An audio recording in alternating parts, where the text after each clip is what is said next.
Pohon apa iki yo? Iya, kobrok. Kok langka kayak ini, Mas? Ini adanya di gunung. Jarang ada di bawah ya. Ini loh, bunganya indah sekali. Semacam nyulur begitu ke bawah. Dan ini sudah masuk di lokasi sakral. Tadi ada papan peringatan untuk tidak berisik ataupun harus tata krama kita harus dijaga begitu. Nah, di sini, nah itu ada papan peringatan lagi. Dimohon tidak berisik tempat sakral. Itu. Bismillah, selamat. Gimana kata sakral ya?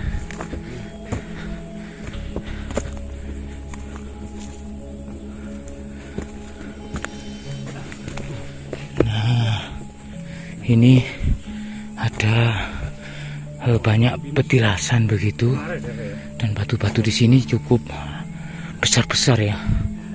Nah ini nggak tahu tempat apa. Oh ini tempat base camp. Oh base camp ya? Ya. Base camp. Terus di sini coba kita lihat.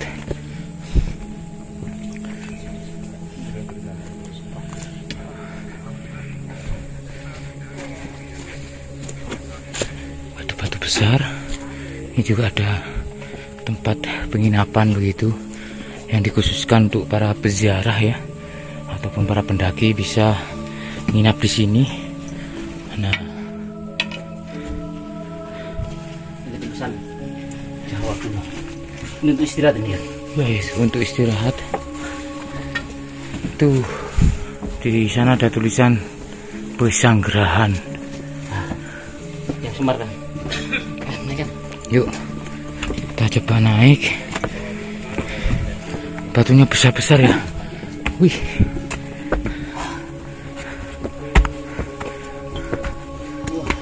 Ya. Nah, dan di samping kiri kita banyak ini tanaman-tanaman ataupun pohon. Ini cemara apa pinus ya? Cemara apa pinus ini? Pinus ya? Pinus. Oh, ini ada tulisan Pesanggerahan. Ojo ndumeh, ojo rumongso bisa mung sing bisa rumongso. Nah, ini ujangan Jawa. Terus di sini ada tulisan Eyang Semar. Nah, ini karena cuacanya mendung tidak begitu jelas di kamera.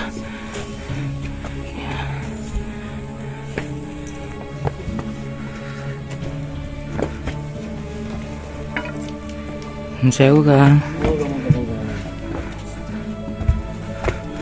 Wih, viewnya bagus di sini. Dan inilah petilasan Eyang Semar. Nah, alhamdulillah kita sudah nyampe. Petilasan Eyang Semar ini di ketinggian 1600. Kalau di ini di Gunung Arjuna, petilasan Eyang Semar ini di ketinggian 1600. Ini kalau di Gunung Penanggungan, titik puncaknya di Gunung Penanggungan ini di ketinggian 1600 ini. Tapi kalau di Gunung Arjuna saat ini masih pertengahan ya. Eyang Semar. Gunung Arjuna merupakan gunung yang paling sakral terutama pada masa Kerajaan Singosari dan Kerajaan Majapahit. Gunung Arjuna sendiri nama ini diambil dari kisah Mahabharata, putra dari Pandu dan Dewi Kunti.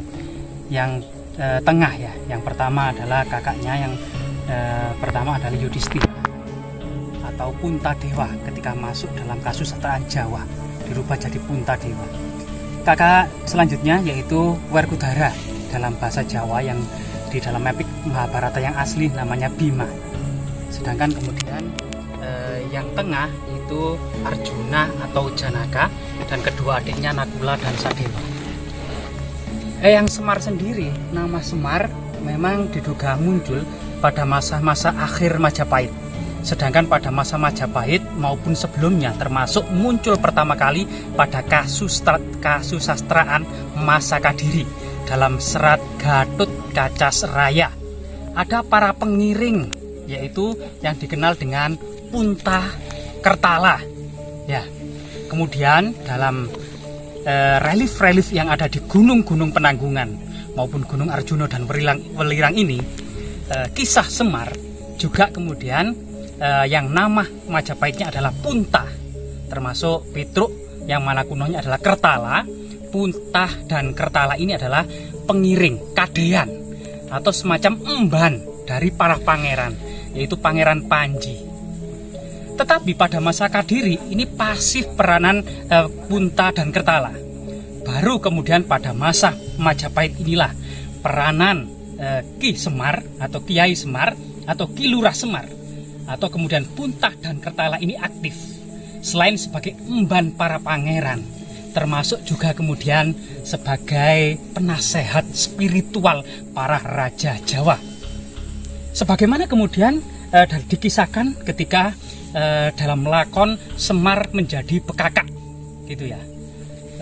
Abimanyu, putra dari para Pandawa ini kemudian ketika menyekar ke leluhurnya, ini terlihat sedih dan murung. Kemudian ketika pulang ditemui kadeannya, pengiringnya, embannya, yaitu Semar.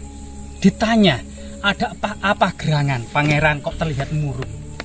Di makam leluhur saya tadi ada suara tidak ada rupa yang mengatakan, saya meminta Semar menjadi Bekakak. Semar marah, langsung menuju ke kuburan, mencari titik dari suara tersebut. Ternyata menjadi titik suara tersebut adalah di dalam makam Palasara. Ternyata Batara Guru menyamar menjadi sosok yang menginginkan Semar menjadi Bekakak. Akhirnya Semar bertarung dengan Batara Guru dan Batara Guru menyingkir. Inilah karena Semar selain kadean atau pembantu para raja termasuk penasehat, sebenarnya dalam diri Semar sendiri itu adalah sosok Sang Hyang Wenang. Nah itulah kemudian perwujudan dari Semar yang juga dalam kasus Majapahit maupun para wali ini, peranan Semar ini juga menjadi ciri dari tradisi, budaya, dan ilmu Jawa itu sendiri. Atau dikatakan bagaimana kemudian ilmu Jawa itu atau kejawen itu apa artinya, tidak terlepas dari mitologi dan kisah kesaktian Sang Hyang Wenang, yaitu Semar itu sendiri. Dalam hal ini kemudian di lokasi lereng Gunung Arjuna yang banyak sekali kemudian kisah Semar, kisah Pandawa, kisah Arjuna ya. Dalam kemudian secara artefaktual sebenarnya sosok Semar ini adalah sosok Dwarapala yang juga memiliki kisah yang sama dalam menjaga. Kalau Semar menjaga para raja dan para pangeran, Dwarapala dalam mitologi kuno merupakan penjaga gerbang tempat suci yang membatasi antara area Jobo atau luar yang bersifat profan, sedangkan area dalam atau jero atau dalam yang bersifat sakral, termasuk kemudian menangkal aura-aura negatif. Nah, semoga kemudian situs-situs ini terjaga seperti ini ya, karena pada faktanya sampai saat ini situs-situs ini masih menjadi situs religi oleh sebagian orang. Semoga kemudian tetap lestari.